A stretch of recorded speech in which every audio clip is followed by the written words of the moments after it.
The president beams at the camera in the White House, bragging about a glorious victory. Meanwhile, cities erupt in riots. Guess that victory speech needs some serious rewriting. In her posh hotel room, Lee, a war photographer who's seen more explosions than breakfast buffets, watches through her fancy French window. Another flicker on the screen shows a building going boom. Lee barely registers it. Just another Tuesday in her world. Morning light cracks through the curtains as Lee heads out with her partner Joel. Sirens wail like a banshee concert as they reach a scene straight out of a bad action movie. New York City in full meltdown mode. People scream for water, throwing things at the overwhelmed police who look like they'd rather be anywhere else. Suddenly, a young photographer gets smacked by a cop's baton like a fly on a windshield. Lee, ever the hero, or maybe just bored, swoops in, yanks the girl aside, and asks if she's all right. Dazed but starstruck, the young photographer recognizes Lee, the rock star of war photography. Lee even offers her jacket, but the girl looks at it like a stray cat offered a bath. Just as things are getting awkward, someone yells, "Bomb!" Lee reacts faster than a squirrel on caffeine, shoving the girl down and covering their heads. Boom! The city explodes, flames lick the sky, and everyone's ears are ringing like a bad 80s heavy metal concert. Lee, unfazed as ever, dusts herself off and starts snapping pictures of, well, the people who clearly aren't going to be needing water anymore. The young photographer stares, her admiration replaced by a slow blink of horror. Lee clicks away, capturing all the tragedy, with the emotional warmth of a robot vacuum cleaner. The night unfolds, and Lee meets Joel in the hotel lounge. There's Sammy, their old friend, waiting for them.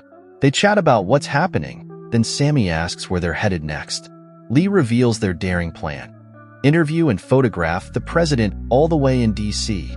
Sammy's jaw drops. He warns them it's crazy dangerous, they'll be shot for sure. But Lee and Joel are determined. No amount of pleading changes their minds. Seeing their resolve, Sammy asks for a ride along, wanting to cover the story himself. Lee, though exhausted, agrees and heads back to her room. On the way, Jessie, the young reporter Lee rescued, stops her. Jessie wants to thank Lee, but the photographer is wiped out. She offers some advice and continues upstairs. Alone in the bathtub, memories of the year's horrors come flooding back, a relentless tide washing over Lee. The next morning dawns, and Lee heads downstairs. Surprise! Sammy and Jessie are already in the car with Joel. Lee confronts Joel about letting the young girl tag along. They argue, but Joel convinces Lee to let Jessie come, with one condition. They drop her off before reaching DC. Miles tick by as they drive, passing abandoned cars like silent ghosts. They reach a border checkpoint. IDs are shown, inspected, then they're allowed to proceed. Soon, they arrive at a gas station guarded by men with guns. Lee negotiates for some gas. Jessie wanders off, and Lee follows her to the back of the station. There, a horrifying sight awaits. Two men hang by their hands, tortured brutally. Jessie is speechless, frozen in fear. To distract the guard and protect Jessie, Lee asks him to stand between the hanging men for a picture. Back on the road, Jessie is angry with herself.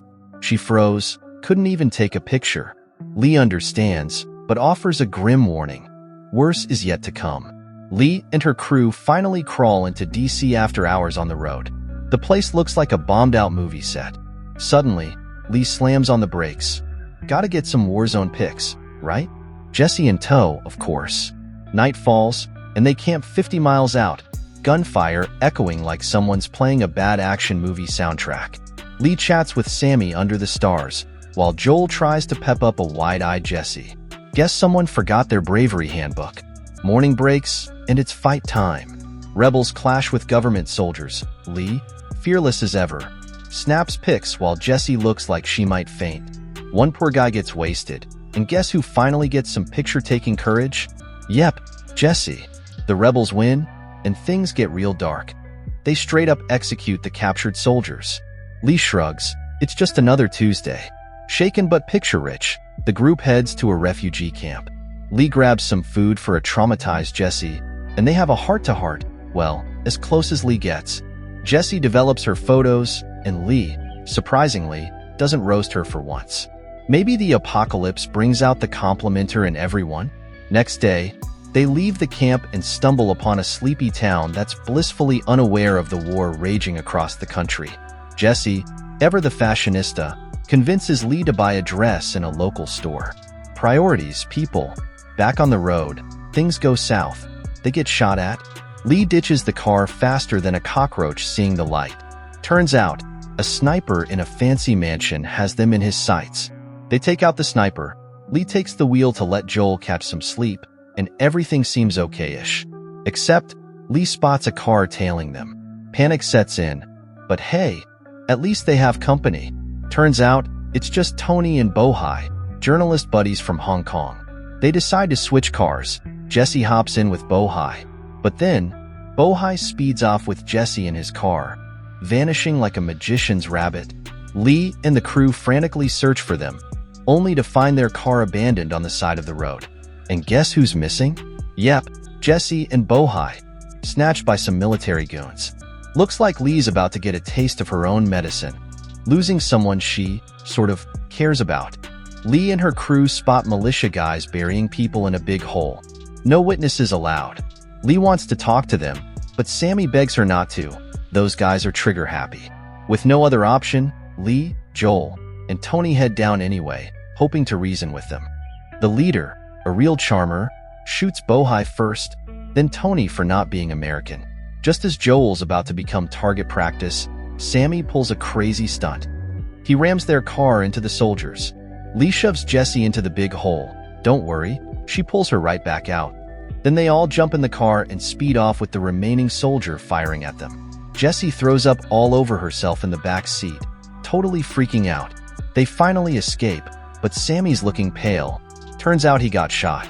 Joel and Lee rush him to the back seat and floor it towards a military base, hoping they can get him some help.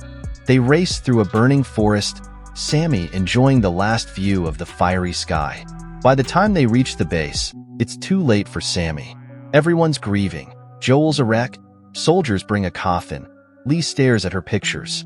Finally, Lee joins Joel, finding him talking frantically to other reporters. Turns out most of the rebels gave up, leaving DC wide open except for a few folks, including the Secret Service. Joel, eyes red-rimmed, tells Lee they're too late. Sammy and the others died for nothing. Feeling the weight of the news, Lee checks on Jesse, who's by the lake, looking miserable. Lee sits down, asks how Jesse's holding up. Not great. Surprise. They talk about Sammy. Lee says he died kind of okay. He never wanted to stop working, even as an old man. So at least it wasn't a boring end. After a quiet moment, Jesse admits she's never been this scared. A few hours tick by. The whir of helicopters wakes Joel, who sees the army packing up to head to Washington. Reaching the car, he finds Lee cleaning Sammy's blood off the seat. A silent look passes between them. They both know what's coming. Night falls. The group joins the military and rolls into a Washington unrecognizable, a city ripped apart by war. As battles rage, Jesse becomes strangely fearless. Danger fades away as she pushes closer to the fighting, desperate for the perfect picture. Lee, on the other hand, is a shell of her old self. Haunted by Sammy's death, everything terrifies her. While Lee crumbles, Jesse captures the chaos in photo after photo. Finally, after a terrifying run across the city, they reach the White House. The military blasts a hole in the wall, taking out the last of the fighters inside. Lee shivers uncontrollably. Trying to calm her down, Joel asks their reporter rivals if they knew about the president. Yup, one says, surrendered guys confirmed he's hiding there, marked for death. Sirens wail as Secret Service cars speed out, a desperate escape attempt. They're met with a hail of bullets, no survivors. The others search the cars for the president, but Lee's convinced he's inside. They storm the White House. Following the soldiers, they hear voices. A woman steps out, announcing she's the Secret Service boss. Let's talk, she pleads.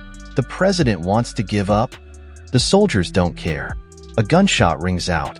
The woman falls. They rush into the White House searching for the president. Gunfire explodes as the president's last guards fight back against the soldiers. Lee, her fear replaced by focus, follows the soldiers closely, camera clicking as she captures the scene. Lost in the moment of getting the perfect shot, Jessie steps right into the line of fire. Lee, seeing the danger, shoves Jessie aside but gets shot herself. Without showing any emotion, Jessie stands up and walks towards the Oval Office, only briefly looking back at Lee's dead body. The group bursts into the Oval Office to find soldiers dragging the president from under his desk. As the soldiers prepare to kill him, Joel yells for them to stop and asks the president for a quick interview. Terrified, the president begs Joel for his life. Getting what he wanted, Joel steps aside, seemingly allowing the execution to happen. Right then, Jessie snaps a picture of the president's final moments. A smile appears on her face as she continues taking pictures.